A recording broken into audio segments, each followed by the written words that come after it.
So Kadosh Bezrat Hashem, we're going to start now with Mishnah Gimel. Antignoshi Socho Shimon HaTzadik. So Antignoshi Socho, he accepted from the tradition from Shimon HaTzadik. What did he used to say? Hu haya omer, he used to say, Al tiyu kavadim shamashim et Rav amena lekabel pras. Don't be like servants that they're serving their masters in order to receive a present, but rather be like avadim shamashim et Rav shalom, to do it without receiving any rewards.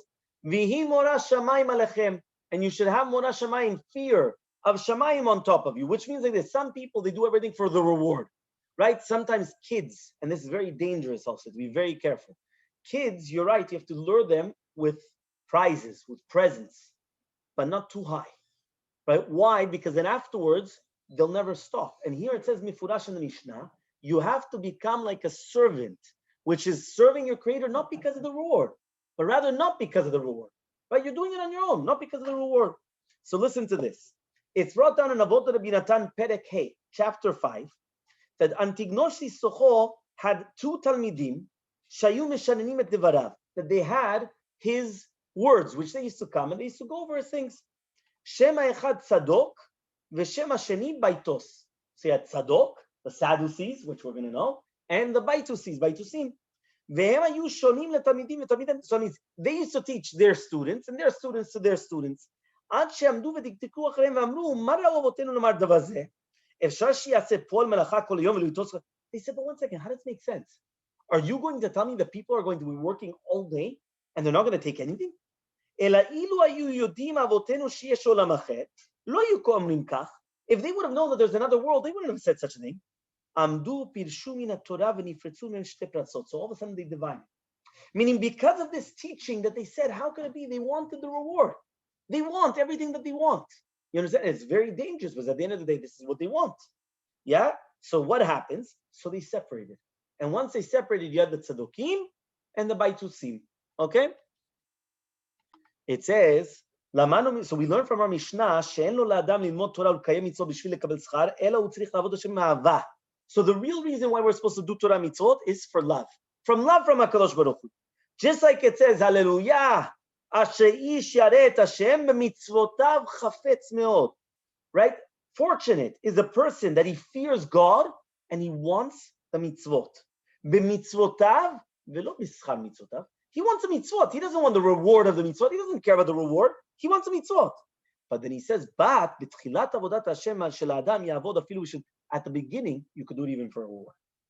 When you start getting in there, then yes, you could do it for a reward, right? Shemitokat means then he's going to start doing it l'shem shamayim. Just like Rav Yehuda says in the name of Rav, leolam yasok adam b'torah mitzvot she'afilu shelo lishman kedei shiyu otam yikrev. Even if they're going to come and call him rabbi, going to call him the tzaddik of the shul. Why? He's the first one there, last one to leave. He says, he's that. Why is he doing all these things? It's good. But why? For the kavod. Give it to him. Why? In order that he'll come. But once he's already there, then like what you said, then you don't need it anymore. Then that's it. It's already done. The Zohar HaKadosh says in Parashat Lech Lecha and Rabbi Abba, sheyamachriz הציבור בבתי כנסיות, שכל מי שרוצה להתעשר ולהאריך ימים, שיבוא לבית בתורה. Says, you want to become rich? You want to have long life? You know what you do? Come to the Bet HaMidrash. Learn Torah. Yeah, he stayed. You saw, he stayed. Yeah. Why? Orech yamim b'minah u'bismona asher b'chavod. He says, Orech yamim b'minah. To the right of the Torah is always long life. To the left of the Torah is always wealth and kavod. Once there was a bachur, right? A boy, right? He wasn't married. He heard the words of Rabbi Abba, right? And he came to the Bet HaMidrash. And he tells him, right? I want to learn Torah in order to become rich. Yeah, imagine. Somebody knocks on the door. I want to come to learn Torah, but I want to become rich. So he tells him, what's his name? He tells him, Yosef. So, Kara Rabbi Abba l'talmidav v'tziva otam shilmedu oto Torah. Yeah, what? But you korim lo Yosef bal ta'ava shel ha'osher. So they used to call him Yosef, the one that had the desire for money. That's what they used to call him. La'achar kama yamim, right? It's Yosef etzel Rabbi Abba. V'amar lo, Rabbi, hechana ha'osher shiftach. After a few days, he comes to the rabbi. He says, Rabbi, you cheated me. Where's all the money? Where's all the money? You told me there was going to come with a lot of mullah. Where did it go? Yeah, that's what you told me. You told me to. Chashav Rabbi Abba b'libo le'anisho. He wanted to punish him. Why? Because all his limud is not l'shem shamayim. But it's only for the reward. But all of a sudden he heard a bat call, the heavenly voice saying, don't actually punish him. He's going to become very, very great. So Rabbi Abba, he didn't answer. He just continued teaching him Torah. The next day came a rich person to the yeshiva of Rabbi Abba, and he had a kos zahav meshupatz pepaz. He had a golden cup, right? Golden cup. Hotzio mecheko, he took it out. V'chol habayit imenu, the entire Bet HaMikdash, wow, what a cup, a beautiful cup. ואמר לרבי אבא, רבי, אני מאוד רוצה ללמוד תורה. I want to learn Torah, right? But what? שידות רבו מקיפות אותי. I can't learn. I've got too many problems. This business steal, the other business steal, the other business. I can't learn.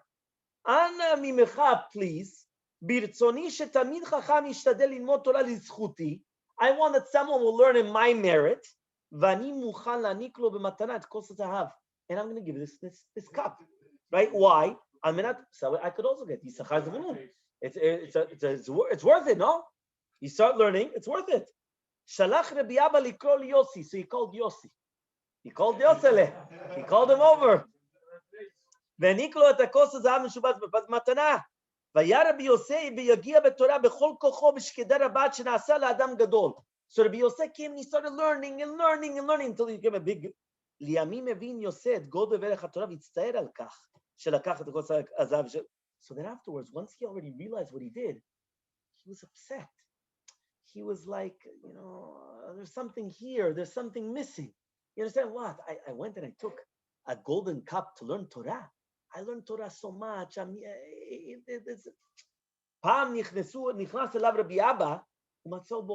Rabbi Abba came in and he saw him crying. Rabbi Abba comes and he tells him, why are you crying? Amar lo mani yoseh, what am I doing? What did I do? Maniach et chaye, ani et chaye olam haba b'shel zahav. What did I do? I gave up my entire olam haba for this cup. That's what he told him. I gave up everything for this cup. You sold your head for the cup. So en retzonim lizakot, I only want olam haba. Bevakasha, he tells him, please take the cup back, right? And it's already enough for the zechut of the Torah. I don't want it. Yeah, Rabbi Abba was so happy. He comes and he says, now I know everything that he was doing was only for HaKadosh Baruch Hu and not to be Mekabel Pras. He says, he tells the Ashid, take the cup, go sell it, and give the money to Aniyim, to Yitomot and Amonot, give the money to the poor people. Right, that's it. You're going to get your reward from the Shamayim. And from then they called him Rabbi Yoseh ben Pazi. They used to call him Rabbi Yoseh, but Ben Pazi. Paz is gold. But the son of gold, his father was not Paz. His father was not Pazi. But they called him because of the golden cup from then onwards. So he says, all his children, everyone was zochet to learning Torah because of that action. Because he realized what it was learning the Torah. It was told on the Gaon Vilna. Everyone knows who the Gaon Vilna was. The Gaon Vilna, Rabbi Eliyahu Vilna, he was the Gaon. He knew the Torah forwards, backwards, everything. He used to sleep 2 hours a day in half-an-hour intervals. Never more than that. All that he knew at the age, I think, of 7 or 8, there was no teachers that were able to teach him Torah. He knew more than the teachers. You know what that is? Imagine, at the age of 7 or 8, no more teachers able to teach him anymore. He knew more than them. So what happened was, he was always very makpid to do the mitzvah d'arba minim with everything. He did the mitzvah. Every single year, he used to send messengers in order to buy a netrog. And they used to get the best etrog. It once happened, that somebody came and wanted to give him one of the best etrogim, right? So that the Gaon was going to pay for it, a lot of money. The guy went and he said, no, right? You know what you want? Very, very simple, right? I don't want any money. The reward for the mitzvah of the etrog, right? The lulav and etrog is mine. So the shamash of the Gaon Vilna, he's like, I don't understand. Why would the Gaon Vilna want to do that? Imagine right now you're going to go to the Gaon Vilna and you're going to tell them, listen, I got you a lulav and etrog. I wanted to pay a fortune for it. They didn't let me, but on one condition. You know what it is? All the reward, everything goes to the guy. Nothing. Wallo. The Gaon Vilna is doing lulav and etrog, no reward. Only for the other guy. You think he's going to accept it? No. Why? He's going to accept it? Yeah? What do you say? No. Why would he accept it? He's not going to get any reward. Yeah? The Gaon went and he said, for sure I'm going to do it. And he said that year, he was more happy with the mitzvah of lulav and etrog than any other year. Why? Because when they asked him, what's going on? He said, because every single year when he was doing it, there's part of you that always says, I'm going to get a reward for it. This is the first time that he's able to do the mitzvah of lulav and etrog, knowing he gets no reward. So why is he doing it? Hashem told him. Hashem said it. Only one reason. That's it. Hashem said it. I'm doing it only 100% netto for Hashem. 0% for me. Every single other time you want to do chesed, you want to do something, there could be 50-50, there could be 70-30, there could be 80-20, 90-10, but there's always something for yourself. You can say, listen, I want that, listen, it's going to be good. They're going to give me, the kavod. They're going to call me Rebbe. They're going to give me shishi. They're going to give me there's a lot of things nowadays. There's a lot of ways of getting kavod. Yeah? But now it's 100% for Hashem and nothing for me. The first time. Like when you do something for that person. Yeah, that's the same thing. So he was out of this. Why? 100% for HaKadosh Baruch Hu. And that's explanation, Hevu Kavadi. So now the next Mishnah says, Mishnah Dalet. Yosef ben Yoezer ish Seredah, Yosef ben Yochanan Yerushalayim kiblu mehem. So Yosef ben Yoezer ish Seredah, and Yosef ben Yochanan ish Yerushalayim. One of them came from Seredah, and one of them came from Yerushalayim. So they accepted it from unconditionally. Now, what did they say? So we're going to split it up. Yosef ben Yoezer ish Seredah omer, Yehi betecha beva'al lachachamim. Your house should be like a bet va'ad. What does it mean, like a bet va'ad? It should be a place where you have communal meetings for rabbis. It should be a bet va'ad for chachamim. Whenever the rabbis want to meet, it's in my house. Yeah, that's Yehi betecha bet va'al lachachamim. Ve'eve mitabek ba'afar raglehem. You should be clinging to the afar, to the dust of their legs. You always follow them. Always go in their footsteps. So there's a whole thing here. There's a marshah that really be'emet what it means is that a person should always cling in their midot, right? But and anything that they say, drink it like water. You're thirsty, drink. Just try to always be listening. I want to listen. I want to hear. Why? Because the more and more I just want to hear more and more and more. So he comes and he says like this. Yosef ben Yoezer Seredah was Gdolei HaChachamim. He was one of the first ones of the Zugot that they were after Anshe Knesset HaGdolah. So this is, remember that the Zugot were 208 years, between the years 3560 and 3768 of creation of the world. Okay? So there were 5 Zugot, from Antignosh Isochon to Rabbi Yochanan ben Zakkai. Yosef ben Yoezer was the Talmid of Antignosh Isochno, and his friend was Yosef ben Yochanan Yerushalayim. They were like the Nasi of Sanhedrin, right? Before the Hashmonaim rebelled. Okay, so they were in Nisaim. Yosef ben Yoezer, he was from a very important family, and they were very, very careful of Tumah v'Tahara. So that's why he was called Chasid Shebekeuna. Chasid Shebekeuna means that he was a Chasid, very pious in the Keuna, but they were very careful. No impurities, purities, they were all very careful. And he is, right, Yosef Yochanan Yerushalayim, they were the Av Betin al Yodon Nikra Anshe Ashkolot, because they had all the Midot Tovot. They were very good. And the Gemara Masechet Baba Batra says, Kuf Lamed Gimel Amud 133b, it says there that Yosef ben Yoezer Seredah, he had a son that wasn't acting properly. And therefore, he went and he gave everything to the Bet HaMikdash. That means he knew one of his children, he knew he had a son, wasn't everything he gave to the Bet HaMikdash, nothing for himself. Ben Achoto shel Yosef ben Yoezer, right? He says the Ben Achoto, the nephew of Yosef ben Yoezer, was Yakim ish Serorot. Yakim ish Serorot was a famous personality brought down in the Midrash that he actually did all the Averot, and at the end, during the time of the Greeks, he did Teshuvah Shlema. Yeah? It says here as follows. It says, he didn't care about even his uncle. Yeah? So what happened? He went and he tried to convince him to do better. And he said, he says, look at the 2 different horses. Right? Look at what's going on. Amalo, he says, if this is what's happening to me, this is because of what's happening, that I'm doing the will of Hashem. Imagine the people that are doing the will not to Hashem. So Yakum went and he said, there was somebody that did the will of Hashem more than you. You were the biggest tzaddik. So what's going on? He said, so imagine, if this is what Hashem is doing to me, that they're taking me on the horse to hang me, imagine what they do to the people that they go against Hashem. That's what he told them. So what happened? It went into his heart like a poison. Yeah, it was very, very strong.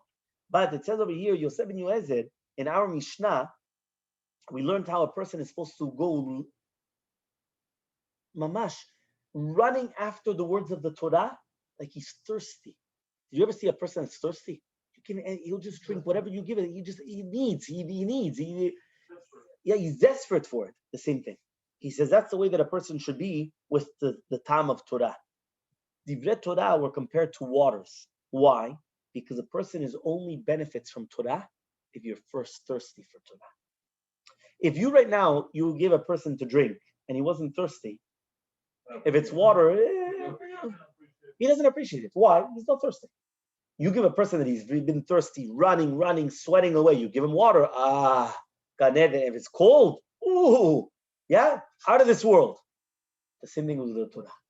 If you give a person that's not thirsty Torah, for them, they don't get the taste. He says once they're thirsty for it, that's when they get the taste. So he's teaching us how to be thirsty for the Torah, right? And he says, so to divrei Torah, nadam ne'eneh u'matzah b'hem ta'am, ela kasher yageh u'mishtakek aleim. It's a midrash rabbah and shir hashirim. Also say Chachamim, lama nimshelu Yisrael ledagim. Why is it the Bnei Yisrael were compared to fish? So it says, v'yigu laro b'kerev haaretz, to tell you that the fish, they grow in the water. And therefore, right, when water comes down from the heavens, they come and they take it also as if they never had water. Meaning fish are desiring for water, even though they're around water the entire time. They're in the water, but they're always looking forth. Is there going to be more raining coming down so that way they could drink more water as if they never saw it? So too Bnei said we are being born in water. We grew up in water, but once we hear something new, we accept it with such a new, with such a novelty, as if we never heard it before. We never heard anything of Torah before. And you see it. You see the Chachamim, how much they really want to learn. They want to hear. They're always thirsty. They want to hear more and more and more. Yeah, why? Because that's just the way that it is. Yeah, that's when you could see the concept of a Chacham, that he always wants to hear more and more Divrei Torah. Okay, what about Yosef ben Yochanan? So Yosef ben Yochanan in Yishulaim used to say, Yehi vetecha patuach lerecha. Again, your house should be open. Poor people should always be in your house. Meaning that your house should always be full of poor people. Don't speak a lot to women. This is not even your wife. All the more so your wife's friend, right? Your friend's wife. Yeah. And therefore the rabbis say, the more that you speak to women, the more you cause that to yourself. You're going to null from Torah, and at the end you're going to get Gehinnom. Yeah, powerful words. So it says over here like this. What does this mean? He always used to say three things. The first one makes sense. Always be like the house of Avraham Avinu. Always have mamash, your house open to everything. Guests. Yuanim b'nevetecha. Also, right? Accept them with good things. Some people don't have guests, important people. But if it's a poor person, he's going to dirty my carpet. He's going to, no, he doesn't want. No, everybody should be guests. Okay. Al tarbeh sicha ima isha. Here the meaning says, b'divrei avai, things that you don't need to. If you don't need to speak to a woman, don't speak. Yeah, b'ishto ameru, kavachomesh et chavero. Right? So now, where exactly is coming on? So let's understand what's going on. Yeah? Why? Because basically, if a person is going to continue being lured into, speaking and so on and so forth, it's problematic. I actually had this story with someone that a certain rabbi told a bachur, he was engaged. And there was a long engagement. So he went and he told this person, by the way, you should know, yeah, you're talking too much to your fiancé. Rabbi, these rabbis, fanatics, we're in the 21st century. You have to speak to your fiancé. You have to do this, you have to do that. He told him once, told him 2 times, told him 3 times. He told him, I'm warning you, do not talk too much. You have to put a limit. He didn't listen. The rabbi told him the final warning, you should know you're going to come back to me and you're going to have problems later on. Trust me. No, didn't want to listen. Okay. Yeah, he got married. After a few years of marriage, they have problems. Yeah, marital problems. It had to do with marital relations, this and that, going back and forth. No, this, that. Yeah. He went to the rabbi. What am I supposed to do? It's causing us. I told you the problem. Why are you told the problem? Right? They went to the doctors, and the doctor said it's something this, it's something that. He said, I told you. He didn't want to believe the rabbi. After I think it was 4 years of going to different doctors, the doctor said that the problem was called psychologically. Meaning she herself is the one that causes the problem. Because of psychologically, it was a yeast infection, it was a this, or that. Now, what exactly was going on? Very simple. When a person is a fiancé, when they're engaged, they give all the attention to their future spouse, to their fiancé. They give all the attention to the world. Oh, they're engaged, this and that. The second a person gets married, things change. Yeah, life changes. You know the famous joke, they say it in Spanish, but it's a beautiful joke. Right? There was the bride and groom, they were walking when they were still going out. So they were just engaged. And all of a sudden she falls. Right? So he said, oh, are you okay? Do you need help? This, that, and all of a sudden, right, they're married after a few years. She falls in. What is this? He said, Tarnon, you're like, what, fool, what, you're blind? You don't know, you don't see where you're going. What happened? Life changes. Things evolve. Things change in life. And therefore, what happens is people change. So what happened? The rabbi was saying the chokhmah, and he said, you're giving so much attention to her now, you won't be able to continue when you're married. When you're already married to her, you won't be able to give her the same attention. You have a job, then afterwards you're going to have children, you're going to have this. You won't be able to do it. And then what's going to happen? She's going to feel rejected. She's going to feel you don't give her attention. So automatically in her mind, it's already causing problems. But the rabbi had the chokhmah from the beginning. It wasn't because the rabbi was fanatic. The rabbi already had the experience and he knew what he was talking about for the person to understand. So a person has to be careful. He has to be very, very careful. It says here like this, Yosef ben Yochanan Ish Yerushalayim was one of the Chochmei Zuzug Rishon, the first couples, the first pairs, we already said above. Okay? So they were at the beginning, right after the Anshe Knesset Gudla. And we already spoke about Yosef ben Yoezer in the previous, right, Mishna. Okay, fine. There was a Betin and the Nasi. Okay. One of the three things that he said is, Yehi betecha patuach lerevacha. In Avot Rabbi Natan and Perek Zayin, it says that Abraham Avinu, he went and he made a big palace on the way, on the path. So imagine, you're on the highway, you make a big palace. And he put in there food and drink, everyone. What is bivesh eshel? Achila shtiya leviyah. Eating, drinking, and sleeping or accompanying.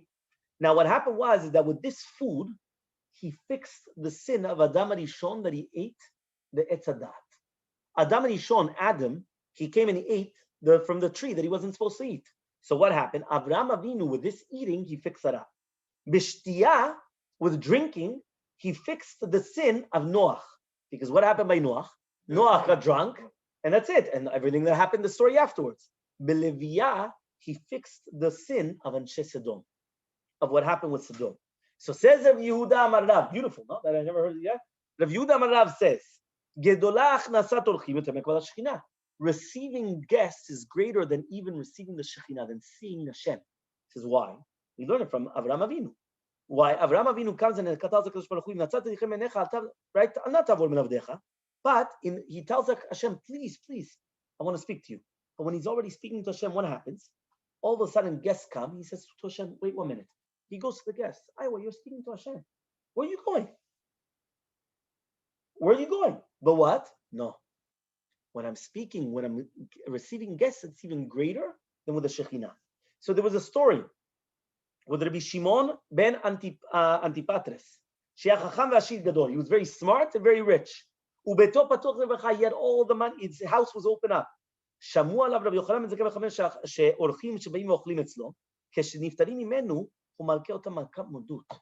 So he heard, but when everyone's leaving his house, they get lashes. What's going on? Go to his house and find out what's going on. Imagine, kol hakavod. Imagine everyone goes to your house. They're eating and drinking. But then when they're leaving, you come and you're, what's going on here? Lashes. What's going on? Amar lehem Rabbi Yoshua, says Rabbi Yoshua, ani elech, I'm going to go. And I'm going to see what's going on. Okay. So Allah, and he went and he found him on the entrance of the way. Says Rabbi Yoshua, Shalom alecha Rebbe. He does, Shalom alecha Rebbe. He says, I need a place to sleep. So he says, come to my house. Okay, fine. They sat and they started eating, they started learning Torah until the nighttime. Then they ate and they drank. In the morning, Rabbi Yoshua was afraid, right? He was afraid that maybe they're going to give him lashes as well. So after he ate pachachrit and he drank, right? Amar lo Rabbi Yoshua, mi melaveh oti. He says, 1 second, who's going to do livui with me? Who's going to accompany to live with me? Amar lo, he says, I'm also going to. I'm going to do it. Meaning the host said, I'm going to accompany you. So Rabbi Yoshua comes, lacharav. Amar lo, Rabbi, mipnei ma nifneta lacharav. Why are you going behind you? Amar lo, ani tzarich lishol otcha she'ela. I have to ask you a question. Why is it that you gave everyone lashes and you didn't give me lashes? Everybody that comes to your house, you give them lashes. You didn't give me lashes. Amalo, he says, Rebbe, ata chacham gadol v'derech eretz yesh be'lecha. He says, you're a chacham gadol, you have derech eretz. Aval orchim rabim v'im etzli, הייתי מבקש מהם שיאכלו וישתו. Right? What happened was, I used to come and I used to give them to eat and to drink. And what happened? והם היו נודרים בתורה שלא יאכלו. He used to make a neder not to eat and not to drink. And then they used to come and they used to be over al nidran, and then they used to eat and drink. So I used to come and I used to give them lashes because I heard hanoder b'Torah ve'over al nidran is okay. If somebody makes a neder on the Torah, you swear in the name of the Torah, and then you don't fulfill your vow, you give them lashes. So that's what they did. Yeah, lo yachel devaro. Amar lo Rabbi Yoshua, says Rabbi Yoshua, Baruch ata l'shamayim she'ata oseh kach. חייך וחייך, מי שונה לעשות כך? חילקה אותו 40 כמנהגך, ועוד 40 מלכות בשם חכמים ששיגרוני אליך. Says, you know what, next time, don't give them 40 lashes, give them 80. 40 from you and 40 from the rabbis that sent me to you. That's what he said. 40 from them as well. Right? הלך רבי יהושע וסיפר לבני חכמים אשר ראה אצל רבי שמעון בן אנטיפס, so he went and told them. Right? What happened? The story. נאמר בגמרא שמנהג גדול היה בירושלים, there was also a very big מנהג in ירושלים. מפה פרוסה על גבי הפתח, כל זמן שהמפה פרוסה הולכים נכנסים. הסתלקה המפה, הם הולכים נכנסים. So that when there was a mapa, people used to come inside. When there was no mapa, nobody would come inside the door. Okay, so רב הונא, כשהיה אוכל לחם, היה פותח דלתו ביתו. When he used to eat bread, he used to open up the doors. Why? Anybody that wants to eat, come. So he used to tell everybody, I'm eating lunch now, come, bechavod. Anybody wants to come, bechavod. It also says, Anta besicha im ha'isha. So there was a story with Rabbi Yosef Galilei. He was going on the path, right? And he got to a fork, right? To an intersection, right? He found Bruria. Bruria was the wife of Rabbi Meir Balanes. The wife of Rabbi Meir Balanes. We were just finishing now Pesach Sheni, the Hilul of Rabbi Meir Balanes. His wife is Bruria. So Bruria is the wife of Rabbi Meir Balanes. Amarla, he said, Be'ezeh derech nelech lelod. On which path? I want to go to Lod. How do I go to Lod? So Amralo, she told him, Gilile shote, you're a fool. He says, didn't the rabbi say, Al tarbeh sicha im ha'isha? You're not supposed to over talk with women. You should have been much precise. How do I get to Lod? Not with which path do I get to, no. That's it. מעשה שהיה באחד שלמד פרק ראשון שמסכת אבות, אל תרבה שיחה עם האישה, ואשתו אמרו. So there was a story, somebody learned this Perek. So they learned the chapter, they learned Pirkei Avot. They said, listen, ethics of our fathers, we have to keep it. Yeah, we're not supposed to flirt, we're not supposed to talk too much. הוא הבין בזה, בתמימותו, שחייב למעט בדיבור עם אשתו בכל מה שרק אפשר שלא לדבר. Yeah, so what happened? He understood, we're not supposed to speak. כשהתחתן, נהג כך. So when he got married, that's what he did. במקום לדבר עמה, אפילו דברים הכרחיים, so instead of speaking to her, רמז בידו וקרץ בעיניו. He used to hint to her with his eyes, with his winks, with his mouth, but he wouldn't speak. He wouldn't speak with his wife. It says in the Mishna, talking about even your own wife. So what happened? After the Sheva Berachot, after the first week of marriage, נכנסה כלה לאביה, ושפכה לפניו את מור נפשה, and she broke down. She went to her father and she said, this is not going right? There's something here. You understand? This can't be. So what happened? נכנס, right? התגבר האב, ונכנס לפני ולפנים, אל גאון וצדיק רב יהושע לב דיסקין, לשאול לעצתו. So he went to Rabbi Yoshua Lev Diskin. He said, what am I going to do? So now, right, so he says, right, Harav, he went, he said, don't worry. I'm going to take care of it. He says, call him in. Call him in. Call the Khatan. Call me the Khatan. No problem. So he comes and he knocks on the door. He's very afraid. There's a big, huge rabbi. You know what it is? He get called in to the rabbi. So, okay, fine. A lot of people, once upon a time, they were afraid. Yeah, but they were afraid. You're going to the rabbi. Fine. So the Shemash, he comes, he lets him sit inside. Yeah, and the rabbi was learning. So he looked and he saw who came in. It went down 2 minutes, 5 minutes, and he's still there, just sitting, standing, just waiting. Okay. Yeah. So what? He was thinking, what? I'm going to wait here until how long? Yeah. Or maybe the rabbi didn't see me. Yeah. Maybe I have to, right? Maybe. But he was afraid. He didn't know what to do. 10 minutes, 20 minutes, 2 hours. He's just like this, waiting. He was afraid. What? He's going to say something to the rabbi, right? The rabbi saw him. He thought maybe the rabbi didn't see him. He did see him. Then the rabbi, all of a sudden, right? He stops, and Keilu, without realizing it, he calls the Rabbanit. So he calls his wife. Yeah? Sarah, come, please. Right? She comes from the kitchen. Yeah, she comes inside. And then he says, Sarah, come, sit down. Right? What did you do this morning? So she comes and she says, no, I went to the marketplace. What did you buy in the marketplace? So she says, no, I bought a little bit of this. Oh, what are you cooking today for lunch? So she says, I'm cooking this. Okay, fine. Okay, thank you very much. Yeah? Then he comes and he tells Avrech, okay, you could go.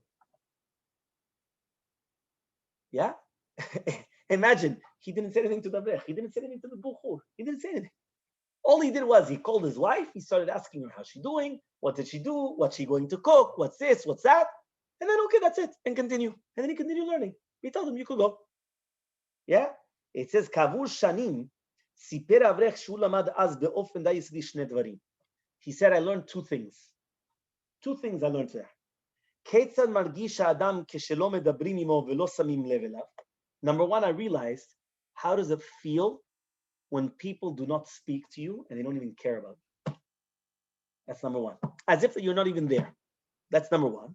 Number 2, even Rabbi Yoshua Lev Diski, yeah, that everyone was afraid of him and of his Yirat Shamayim and how much he used to learn. He was like a malach. He was able to speak to his wife about the most simplest things, common things that happen in day. Even though he was a malach, he was known as one of the biggest tzaddikim. He was able to come down to the level and speak about anything. So he says, and it was also said about Rav Moshe Feinstein.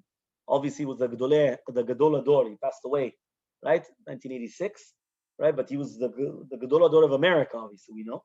And what happened is that he says over here like this. He says, Pam ba'elav ish tzayir. Somebody came to him, very young. So he was saying, what? Ishto, she comes, right? And he was saying, look, my wife is complaining. Why? I don't call her at all. I don't call my wife during the day, so she's complaining. So says Rabbi Moshe, I don't understand. There's no safek. For sure you have to call. I always call my wife. That's what the Gadol Ador is saying to this guy. This guy came and he was complaining. My wife's complaining, I don't call her. He says, what, you have a doubt? I always call my wife. What does that mean? You see from here that from the most simplest of things, because they had it. It was there. The grandson, right, which his name is Rav Mordechai Tendler, right, because Rav Tendler is the son-in-law of Rav Moshe Feinstein. So the grandson, his name is Rav Mordechai Tendler. He never left him the last few years of his life, Rav Moshe Feinstein. So he was always with his grandfather. He always remembers how Rav Moshe used to tell him all the time, right? Your wife called you, make sure you call her back. Don't wait, call her back. Make sure you call her back. So he says,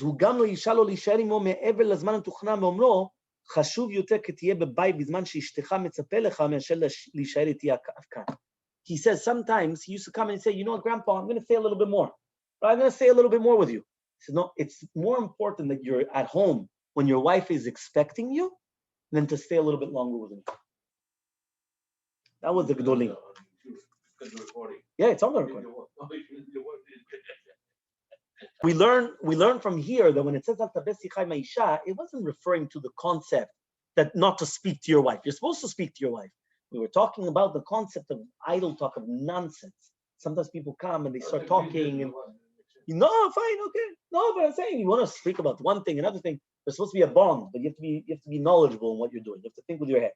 Mishna Vav says Yoshua ben Pirkei and Nitai Arbeli kibelu mehem. So Yoshua ben Pirkei and Nitai Arbeli, they learned by Rabbi Yosef ben Yoezer and Yosef ben Yochanan.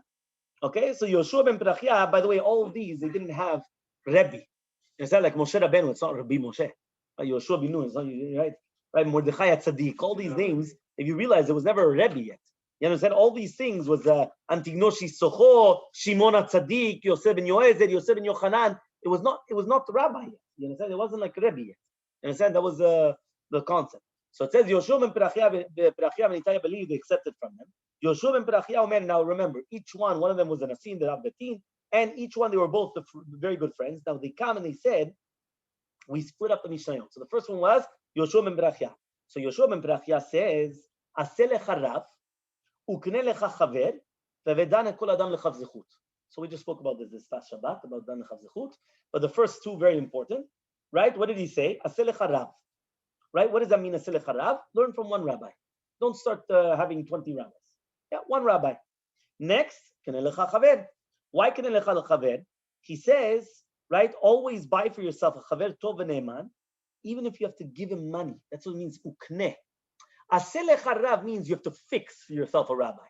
Right? Aseh lecha rav. Kne lecha chaver means even if you buy him. Something you have to buy a friend. Buy him. Even if you have to give him money, but he's going to be your friend. Right? Why? To be a chaver. Right? I once actually mentioned, I think we once put it also one of the bulletins.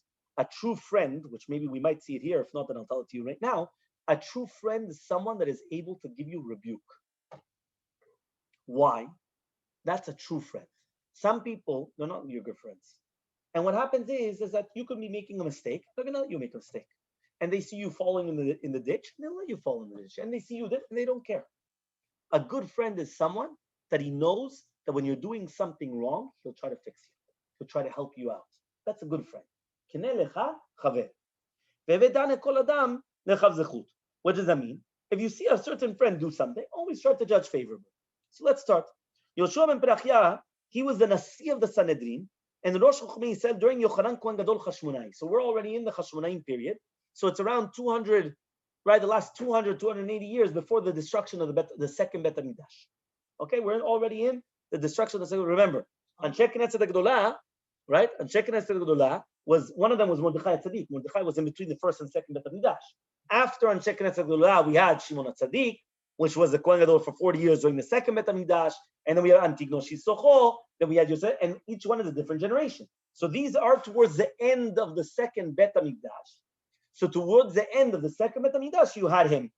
Now, Mechochmei Zug HaSheni, his friend was Nitaya Beli, right? That was the Av Bedin. So he was the Nasi, Yoshua ben Pirkei was the Nasi, Nitaya Beli was the Av Bedin. So you had the prince, that he was the one of the Nasi, right? The chief rabbi, and then you had the Av Bedin, the one in charge of the Bedin. And the Masechet Sotah, in Memzai Mudale 47a, it says that Keshechal Yanai Melech Lidov HaChacham Yisrael Lorgam, Yanai Melech came and he started running after the rabbis to kill them. Yoshua ben Pirkei, he ran away to Alexandria of Mitzrayim, of Egypt. Shalom ben Yanai lechumei Yisrael. So when there was peace, right, through Shimon ben Shatach, that he was the brother-in-law of the king, Shimon ben Shatach went and he brought back, he sent a letter to Yoshua ben Pirkei and he told him, come back. So he said, Minei Yerushalayim ira kodesh, lech, right, lecha Alexandria shel Mitzrayim achoti, ba'ali sharui betochech, v'ani yoshevet shomema, which means that Yoshua ben Pirkei understood that there's no more sakana anymore, there's no more danger, you could come back. So Yoshua ben Pirkei, he went back to Yerushalayim. On the way there, he went with one of his students to an achsanya achat, and they made him a very big kavod. He started saying, wow, look how good, look at what they're doing, right? And what happened? Come an achsanya zo, right? Amalo talmido Yeshu, said his student, Yeshu, Yemach Shemo v'zichro, we all know who Yeshu is. This is Yoshua. Yoshua was the Rebbe of Yeshu. So Yoshua ben Pirkei, he comes and he said, right here it says, right, that Itchil meshabeach et bal achsanya v'et ishto ve'amar kama nachsanya zo. He said, look what good service we're getting. Amalo, he said, Rebbe, enea shel balat achsanya turuto. What? Her eyes are around. Well, she's so beautiful. The eyes are round. Amalo de Yoshua ben Pirkei, says Yoshua ben Pirkei, rasha v'kach ata oseh. Right? He says, what? You're looking at women? What are you talking? I'm talking about in general the service of how they're serving us. And we're going back to Israel, to Yerushalayim, and you're talking about how does the waitress look like? What are you doing? Hotzi shofar, he took out a shofar, he put him in nidui, cherem, excommunication. Kol yom haya ba etzlo latin niduyov lo ratzah kablo. Every single day he was coming, he didn't want to accept it. So remember, this is towards the end of the second Bet HaMikdash. Remember, that's when it was. That's the entire story, right, of when it happened. Liyamim, Afterwards, what happened? He wanted to accept him back. But the mazal of Yeshu went off. Why was the mazal went off? He came when Yeshua ben Perek was reading Kriyat Shema. So remez lo biyado sheyachakeh. So he made him a remez, like a hint. Wait, and then he's going to permit him. But he didn't understand. So when he was still there, right? What did he do? He went and he did avodah zarah. He thought that the rabbi pushed him off again, but the rabbi was telling him, "Shoy, wait, yeah, and then I'm gonna permit you." He thought that he pushed him off. He pushed him off again. He went. He did avodah zarah.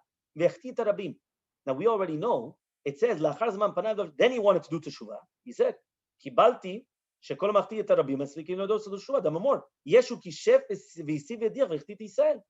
Yeah. So he says over here, right? That's what it says over here, that this is the Ravad. Yeshua ben Perek was the rabbi of Yeshua Notzri. It was during the time of Yanai Melech. But Kotvei Zichronot of Umot Olam, they say no. Yeshu was Nilka b'mei Hordus, and during the time of Arkilas Benonitla. So there's a whole machloke gedolah, but that's what we have. In a sense, that's what we have in our traditions, right? That's what we have. So anyway, that's what we have until now. And then obviously we're going to explain each one of the things about buying for yourself a friend, and all these things. Bli neder will continue this tomorrow.